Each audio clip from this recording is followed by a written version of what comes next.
Welcome to TriloTalk. This is a podcast dedicated to topics that we think are important to the profession of medical writing. And our goal is to bring these topical issues and ideas to the forefront and spark conversations in the medical writing community.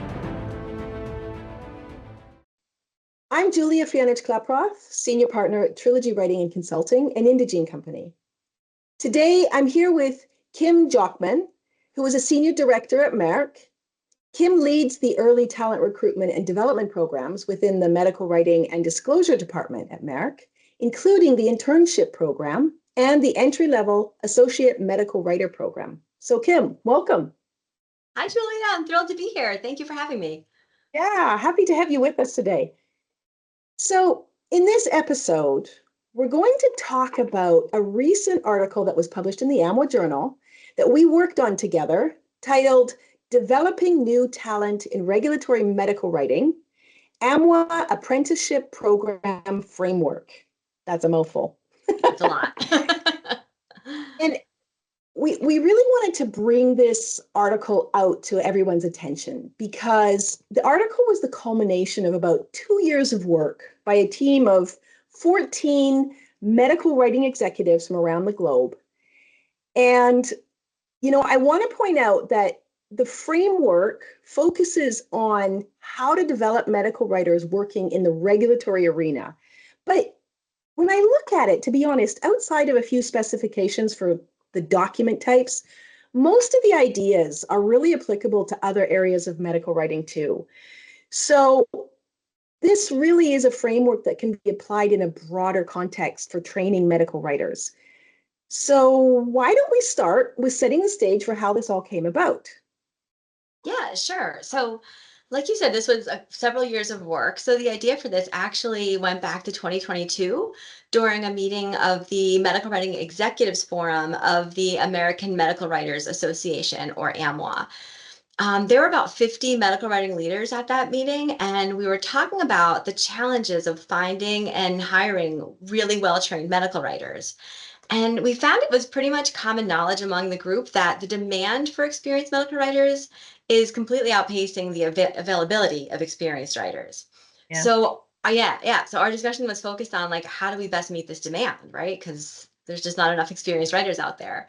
Exactly. Um, yeah. So what we found in talking was that many groups are considering hiring entry level medical writers and developing them in house, but maybe didn't know where to start. So we realized that if we had a standardized framework to guide companies on what it means to really train a medical writer, it would help all of us to create future generations of medical writers who are better equipped to do the job and to do it really, really well. So out of that, a work stream was formed and history was made. Yeah, absolutely. And I think what was interesting was as this work stream started really diving into, okay, what are we going to do with this? What do we need to tell people? What belongs in a framework like this to train medical writers? We realized that we need a baseline definition of what it means to be an apprentice. What level of medical writer are we talking about? And how do we define that? And there was this conversation also around the multitude of titles that exist in the Right. industry, right? For medical writers. I mean, there's just about every permutation you can think of. And we were saying we need to create a baseline for what is the level of the person coming into an apprenticeship. And out of that, we kind of developed these job descriptions, not only for the entry level role, but also for the more senior roles to make sure that everybody was on the same page about what can people do at these different levels? What would be the expectations? First of all, when you complete an apprenticeship, what level is someone at? And then beyond that as well, what is senior? What is principal? Do we all have the same understanding of that? Yeah, right, exactly. So as regulatory writers, in our day jobs, we always think we begin with the end in mind, right?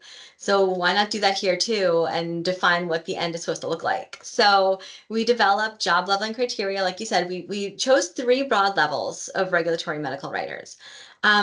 And they're not meant to be titles or like one-to-one direct roles within a company, but they're really meant to establish a common ground as to what medical writers should be able to do and the skills they should possess when they're a level one writer, which are novices, a level two writer, which are more established writers, and then a level three writer, which are really the experts. And I want to point out here that we use level numbers instead of job titles. Mm. So every company might have their own preferred job titles, like you mentioned, like there's a huge range of job titles.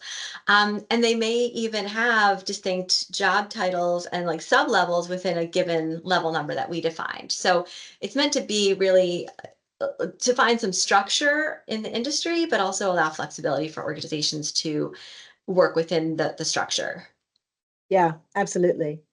And then once we had that, we were able to say, okay, so this is the beast that we've got who is coming in as an apprentice.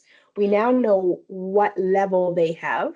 It's a very starting level, right? It's an assumption of they really don't know anything other than they've got a degree in science of some Right. kind Exactly. Yeah. and maybe some characteristics that we've defined as well. And then we started to discuss, okay, so what do we need to have in a program? And what I thought was really interesting was a lot of the ideas came together fairly easily, but there were some things that people really felt strongly about that they disagreed on or that everybody was aligned on, So, for example, we had this conversation about, well, should there be an amount of time that you say someone has to have been working as a medical writer to be considered senior or to be Right. considered Right. principal, right? And at first, some people kind of bristled at that and went, well, no, it shouldn't be tied to time. But the more we talked about it, the more we could break it down to a point of absurdity where we said, well, if someone has only 1 year experience, would you consider them senior? And Right. categorically, everybody said no, right? That's just ridiculous. And so we were able to come up with definitions like the amount of time that generally someone would need to be considered a senior or generally the time to be considered a principal that everybody could agree on. Yeah, right. And I think it was pretty smart because I think we defined a minimum number of years, but then also a typical range to give that, again, structure with flexibility. Yeah. Yeah. So maybe just for the benefit of the audience, what are the key differences between, our level one, our level two, our level three? Yeah, so just to keep it really high level, I think some of the key differences are really around first the level of independence with which writers at different levels are able to work. So you see a range from not very independently at all as a novice level one writer to fully independent, solving very complex problems, frequently on their own or with some consultation as a level three expert writer. And then obviously level two is in between. So that's one key difference, the level of independence. Another key difference is around the complexity of the documents that they're able to handle. From just supporting some non-complex, if Mm, anything we do is really non-complex, but lower complexity single document projects as a yeah, novice level one writer, to the other end of the spectrum, leading highly complex multi-document projects as a level three. right. And so these differences are really driven by the growing knowledge and skill base that you acquire through the levels. Yeah, So, like you mentioned, a level one writer may enter with basic scientific or medical knowledge, maybe with some good, very basic project management skills, some problem solving skills. But then their knowledge base will grow to include a really thorough understanding of regulatory strategy and requirements, multiple therapeutic areas, and then concepts ultimately like risk mitigation and complex negotiation strategies. So the levels really kind of step through those different competencies and abilities. yeah, yeah. And you know what I love is that we developed these levels kind of as a byproduct. That wasn't our original intent when we came up with Right. this idea of the apprenticeship Yeah, framework of these exactly. programs. But having these definitions are really going to go a long way to having harmonization across the industry on the plethora of these titles and helping us assess when we're hiring people, what level is this person really at? We can look at these criteria now and we'll be able to say, well, they fall into one of these three categories. And I think that's gonna help us all in the hiring, in the recruiting of people, and making sure we're getting people into the space they should be in when they come into a company, the expectation management. Yeah, exactly. It's great that it really they were developed for this purpose, but are useful much more broadly throughout the industry. Yeah. Yeah. Okay, so now we've got this baseline and we can get back to the apprenticeship program itself. And we tried to do a few things with the framework. One was to define the core training topics that you want to include. So what do people have to be learning? What knowledge and skills should someone acquire in the early stages of their career in order to set them up to be able to progress, right, as they Right. continue to develop? Um, do you just want to walk us through what the framework says to these things? Yeah, yeah, sure. So there's the framework kind of puts forth five categories of core training topics. And I'm going to start with the really obvious one. So the first topic is regulatory documents. Ta-da! So that's super obvious because, of course, if you want to write regulatory documents, you need to learn about them. So Yeah. that's, I think, hopefully not a surprising point. And the Apprentice Program Framework actually provides a list of example document types that may be more appropriate for level one medical Mm. writers to start learning on. Um, and that list can be adapted based on your organization's needs and practices. For example, at some organizations, a protocol might be a really straightforward document to write because maybe you get a really robust, protocol concept sheet from the team, but like at other organizations, you may have to lead the team through that initial design development. And so, really depending on how your organization does things, adapting this list and the important things that you think through what documents would be appropriate at this organization for a brand new writer to learn on. Yeah. Yeah. Yeah. So that's the first one, regulatory documents. Um, but being a good regulatory writer obviously is about so much more than just learning how to write documents. Mhm. And that's where the other four topics come in. So so the first one is core knowledge. And this is really meant to capture that bigger picture knowledge around like the drug development process and relevant regulatory requirements and strategies and how the documents you're writing actually fit into this bigger picture. So that's a really critical component of what we do that I feel like I kind of learned that along the way and no one ever took me aside and was like, hey, listen, there's this bigger picture you should pay attention to. And Yeah. I'm grateful I figured it out along the way, but I feel like not everyone does. Oh, Um, well, and that's exactly the point of this, right? Is that you have yeah, actually a structured concept to help people hit these fundamentals that most of us just kind of, if we're lucky, picked up by chance. right, exactly. So yeah, core knowledge is a big one. The next one is technical skills. So these are Mm. skills such as basic writing mechanics and best practices. So grammar and like lean writing, things Yeah. like that. And then also proficiency using technology-driven tools for authoring. There's a ton of macros, editing tools, and we're moving to AI. So there's all these technology tools out there, right, for authoring, and can you become proficient with using those? Yeah. Yeah. So that's like okay. So core knowledge, technical skills, and analytical skills is another one, and this includes things like understanding statistics and data interpretation. So making sure we're not making any assumptions about people understanding p-values, right? Um, Yeah. and then there's that Oh, last, the fifth category, the soft skills, right? And that's again something that I think a lot of us pick up along the way, and there's not a lot of discussion. But can we do better for our next generation? Can we actually include learnings around effective communication and collaboration and how to facilitate a productive meeting? Um, so so I think it can be really deceptively easy to overly focus on teaching new writers just how to write documents at the expense of the other four topics. So our hope, like you said, is really by spelling these out, we are increasing awareness of the importance of these core abilities and knowledge bases and really use it to develop a comprehensive learning program. So your level one regulatory writers are getting a much more solid foundation than just knowing how to write a document. yeah. Absolutely. And that's so important. And I think that's our hope, right? Is that the future generations are going to come into this really getting that solid background of learning across all of the different skill sets they need. Yeah, right. So, having outlined what people need to learn, the framework also goes into how do we teach them those things? What are the methods that we can use to make sure that people aren't just being left alone in a room to try and learn these things on their own. And there's a lot of different ways of teaching, right? And what we know is that the more ways you teach somebody, the better they'll learn it.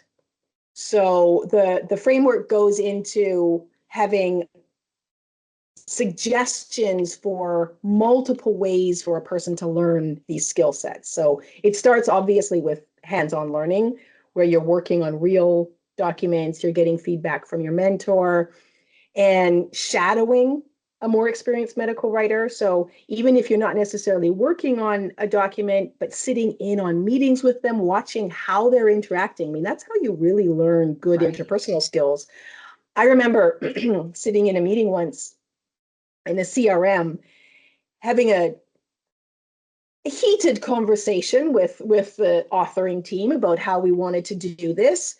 And I was, being very clear on what the needs were and why we needed to do a certain way. And at the end of the meeting, I turned around and I had one of our associates sitting in the room with me. She was just shadowing and her mouth was hanging open. And she looked at me and she said, I had no idea you could talk to a team like that.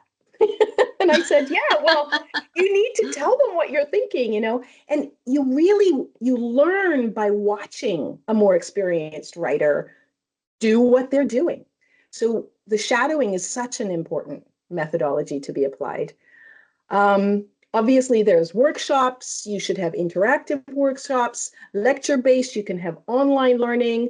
One of the things that is proposed is that your organization can have small group discussions where they take specific topics. It has an experienced leader. They sit down and they'll pose a topic, maybe give exercises on that topic to the apprentices, and then everybody can sit and discuss it and learn from each other's questions and mistakes and experiences and things like that.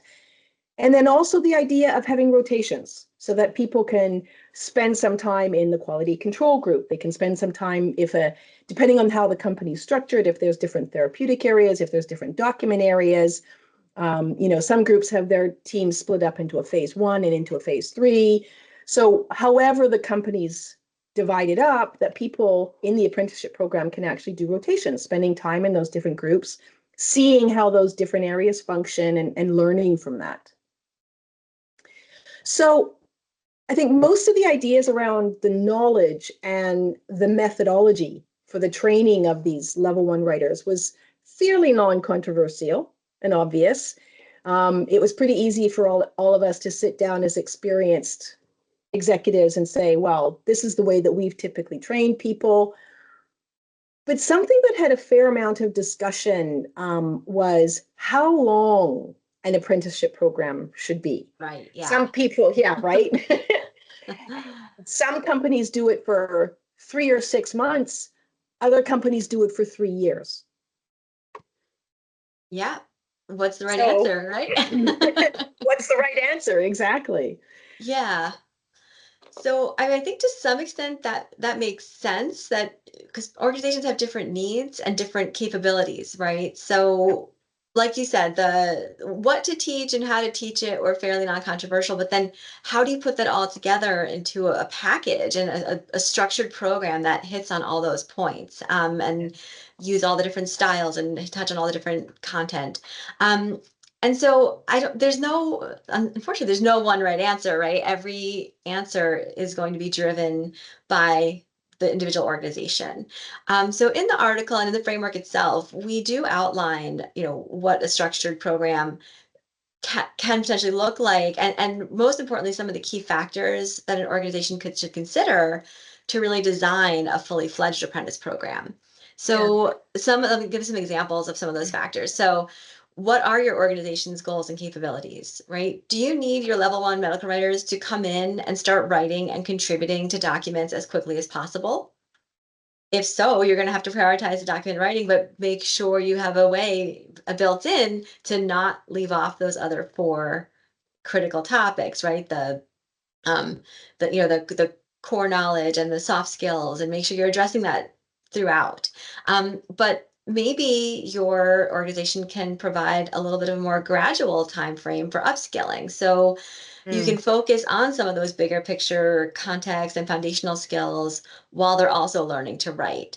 Um, that's really going to be driven by the organization. One would hope that if you're looking to commit to bringing on level one medical writers, you can provide them a bit of a grace period where they can learn, rather than being thrown to the wolves. So that's just something to keep in mind. If you do need someone to hit the ground running, maybe a new level one novice writer is not the right option for the moment. Um, Another consideration is how many level one medical writers should you be hiring into your apprentice program at a time, right? Mm. Yeah. So you can hire one, sure, but can you bring in a cohort of two or three or even more at a time? We've done cohorts ranging from 3 to 7 team members.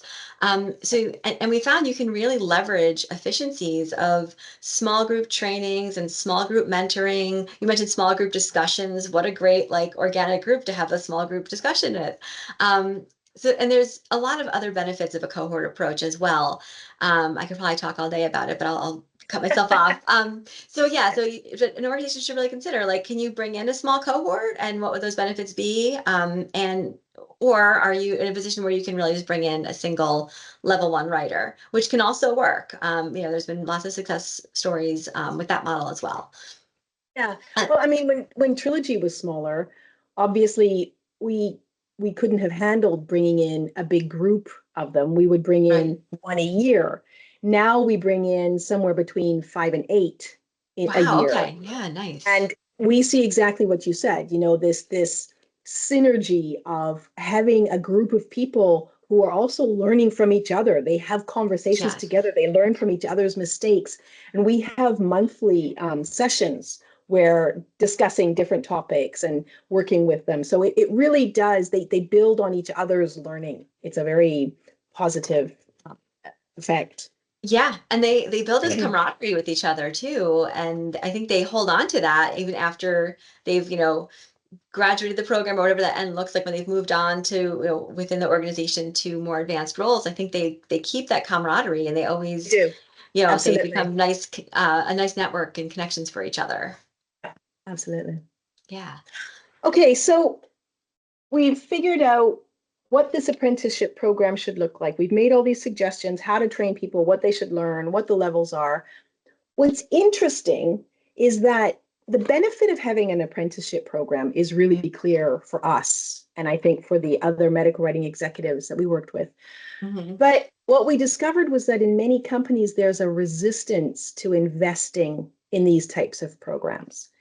And so, as we were discussing this, we decided to come up with a business case in the framework to help groups, probably at smaller organizations, provide a strong rationale to their companies for the value of having an apprenticeship program, of training these level one medical writers. And what's interesting is that companies often only see the immediate cost involved in bringing in people who can't yet perform fully, right? Which is valid to some extent. It is a cost. I mean, every newbie is not only the cost for the person who isn't yet really productive, but you have to invest in them with other people who lose some productivity time while they're training them. Um, so I think smaller companies can struggle to carry out or to have this extra cost and the decrease in the Right. productivity, but they're really only seeing the short-term costs and not the overall picture, right? Yeah, exactly. Exactly. Yeah, you mentioned the cost, but I feel like there can also be financial benefits as well. If you think about it, an inexperienced medical writer costs less than an experienced medical writer. Um, and when properly assigned to projects and mentors, they can actually help experienced medical writers be more efficient by taking on some of the document related tasks that don't require an experienced medical writer. I always laugh because when I work with our experienced medical writers who are mentoring our less experienced talent, they're always like, I just feel bad asking them to do this. And I was like, don't feel bad, because the things that you find super annoying to do now at this point in your career, they are eager and excited to do it. To them, it is a fresh and exciting experience. It's a learning opportunity, and they're so excited to be involved and, be helping with something. So I feel like if when paired up properly, the level one medical writer can really help the more seasoned writer be much more efficient because they're taking some things off their plate. And do you know what else? The reverse is also true. The opportunity for experienced writers to mentor less experienced writers can be very fulfilling. And it Yes. brings to them something above and beyond the writing, right? It gives them some job satisfaction in what they're doing. So everybody benefits from it. Yeah, I totally agree. And I was going to mention that as one of my points of, enhanced employee engagement is another Yeah. benefit of this type of program. For the level one writers, especially the running in cohorts, and then also the more seasoned ones who are doing the mentoring. Yeah, it's can be super fulfilling and really increase their engagement. Yeah. Um, yeah, I wanted to touch on one other benefit, and that's the ability to train new writers from the ground up, so they don't come pre-equipped with any bad habits, and you don't make any assumptions, right, about what they know how to do. If a senior medical writer walks in the door, you assume they know how to write a protocol, maybe, but that might not be the case that they know how to write it at your organization. Yes. So some basic training and things you would never forget to tell a newer writer, you might forget to tell a senior writer because you're making assumptions. So Yes. um, Absolutely. yeah, so you can train them from the ground up, and you can also choose to train them a little differently than your other team members who are walking, a senior writer who's walking in the door. So, for example, you mentioned kind of rotations and exposing level one writers to a breadth of topics. So, you maybe arrange for your apprentice program to incorporate cross training opportunities in different areas within your department. That gives them exposure, but then it also lets you be able to flex resources across Mm, areas based on mm. evolving business needs. So it's something we've done kind of like more creatively resourcing across groups because we have these writers who are trained in a very different way. Absolutely. Yeah, we see exactly the same thing. And honestly, I think the more breadth a medical writer has, the more powerful they are, the more Yes, effective totally they are. agree. Yeah. Okay. So I also want to point out, in addition to the guideline itself, that the framework has various additional resources available to assist in hiring people if you're thinking about, bringing people into an apprenticeship program. Um, and other resources. So there's the customizable business case template, which I think is a fabulous resource. There's a recruitment toolkit that includes a checklist that's designed to guide medical writing leaders through the process of recruiting and selecting candidates, as well as interview questions. So if you're thinking about setting this up, you can go in, you can grab this checklist, you can see, how should we do this and what kind of questions would be appropriate. This whole pool of executives has put their information together into this toolkit, which I think is amazing. And then there's also this infographic, which is actually in the article itself that got published, that identifies the key skills that are considered important for a person who's stepping into the role of medical writing apprentice. And by the way, if you're listening to this podcast and you're interested in getting into medical writing, I think this infographic could be really interesting for you because it gives you a really good overview of the skills and the characteristics that someone needs to thrive as a medical writer. So go and check it out if that's the place you're at. Kim, where can people find these resources? Well, they are available on the American Medical Writers Association website, which is www.amwa.org. So it's AMWA. And once you're on their homepage, you can hover over the resources drop down menu, and then you'll see the Apprentice Program Framework overview listed there. And just a note that anyone can access the overview page, but only AMWA members can access the full framework. So great reason to become an AMWA member. Definitely. It's a valuable resource. Exactly. Okay, so I just want to wrap up by pointing out that, this was a monumental project that involved a large team of people. Kim and I are sitting here talking about it today, but it was everybody in that team. The authors are all listed on the article, pulling together, pooling our ideas, our many, many years of experience. And if we can get the industry to apply this framework widely, it will not only allow us as a community to harmonize and standardize the approach to training new medical writers, but also provide companies with a meaningful resource to build a business case for these programs and to guide people on getting them set up and hiring people. So what we need now is to spread the word and get people to start using these tools. Any last thoughts from you, Kim? Yeah, I mean, just there is that real demand for companies to start developing medical writers. We are running out of experienced medical writers. There's not enough. And I really believe that these apprentice framework materials will be helpful for companies to help bridge the gap between the many, many talented individuals who are looking to become medical writers and that need for highly skilled and experienced writers. So yeah, check it out. Totally agree. Okay, so thank you so much for joining me today, Kim, to help bring this topic out to the community. It was a Yeah, pleasure thank you for speaking with having you. me. Thanks. Yeah. Likewise. Thank you for listening to TriloTalk today. If you have feedback you'd like to share, or if you have any ideas for future topics you'd like us to cover, particularly something you think the community should be talking about, we would love to hear it. We would like this to be an ongoing conversation with medical writers at large, and you can send us your comments on our Twitter feed or our LinkedIn page. Just a reminder, you can find all our episodes of TriloTalk podcast on Apple Podcasts, YouTube Podcasts, Spotify, and trilogywriting.com/TriloTalk. Have a great rest of your day.